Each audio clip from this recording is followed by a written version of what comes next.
Bhaiphonta special ভাইয়ের জন্য বানালাম বিরিয়ানি।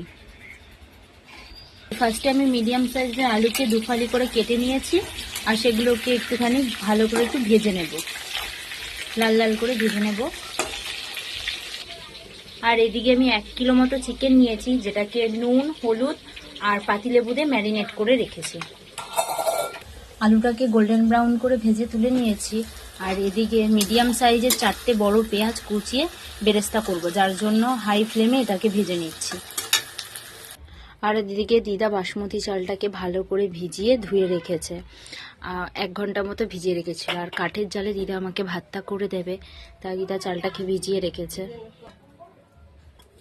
গরম জলের মধ্যে গোটা গরলা দিয়ে দিচ্ছি। জলটা গরম হলে চালটা দিয়ে দেবো। এদিকে বেরেস্তা আলুটা ভাজা হয়ে গেছে, এবার সেই তেলে দিয়ে দিচ্ছি গোটা গরম মশলা। এবার মাংসটা এটাই হবে। ফোড়নের গন্ধ বেরোলেই দিয়ে দিচ্ছি কুচে রাখা পেঁয়াজ। ফার্স্টে অল্প একটু পেঁয়াজ দিচ্ছি, এটাকে লাল লাল করে একটু ভেজে নেব মাংসটার জন্য।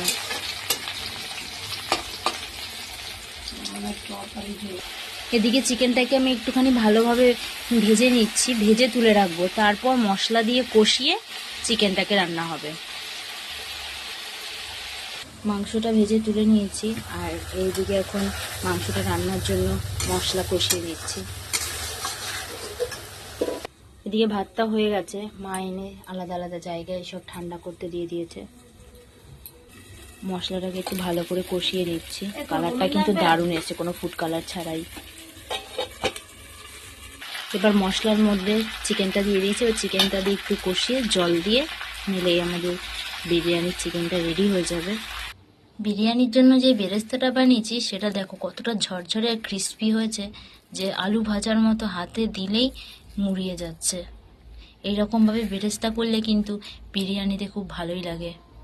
একটা বাটিতে অল্প একটু উষ্ণ গরম জলের মধ্যে একটুখানি পাউডার দুধ দিয়ে দেবো, 1 চামচ কেওড়া জল আর 1 চামচ গোলাপ জল। ভালো করে এবার মিশ্রণটাকে মিশিয়ে নেব। আর এতে দিয়ে দেবো হালকা একটু ফুড কালার। স্টিমে বসানোর জন্য হাঁড়ির ভেতরে ঘি গরম করে ঘিটাকে আমি চারিদিকে ঘুরিয়ে লাগিয়ে নিয়েছি। ফার্স্টে আমি এবার হাঁড়ির ভেতরে দিয়ে দেবো ফার্স্ট লেয়ারে হালকা করে ভাত।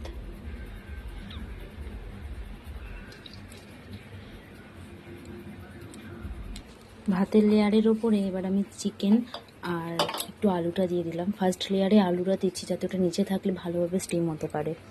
তারপর হালকা করে সামান্য ভাত দিচ্ছি।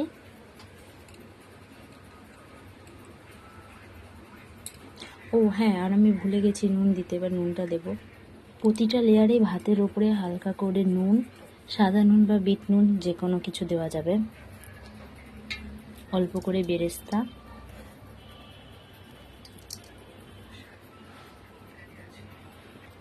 আর অল্প করে বিরিয়ানি মশলা প্রত্যেকটি লেয়ারে সুন্দর করে সাজিয়ে নেব। আর তার পাশেই বানিয়ে রেখেছিলাম যে আমি ফুড কালার, কেশরের ফুড কালার আর গোলাপ জল, আতর জল দিয়ে যে দুধের মিশ্রণটা, সেটা অল্প অল্প করে দেবো।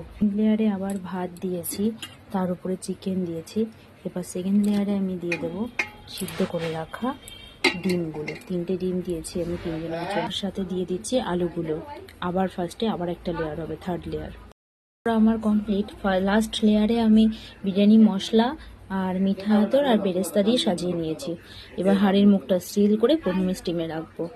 যেহেতু আমি একাই ভিডিওটা করছি, তাই আমার পক্ষে হয়তো সবটা দেখানো সম্ভব হলো না একটা ভিডিওতে, তবে যেটুখানি চেষ্টা করেছি তোমাদেরকে দেখানোর জন্যই।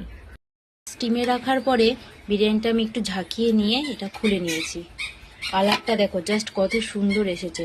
এবার খেয়ে ভাইয়ের থেকে রিভিউ নেব যে কেমন হয়েছিল বিরিয়ানিটা। তবে দেখে মনে হচ্ছে খুব একটা খারাপ হয়নি, তোমরাও দেখে নাও। বিরিয়ানিটা কতটা ঝরঝরে হয়েছে দেখো, আর কতটা জুসি হয়েছে, চিকেনটা দেখেই সেটা বোঝা যাচ্ছে।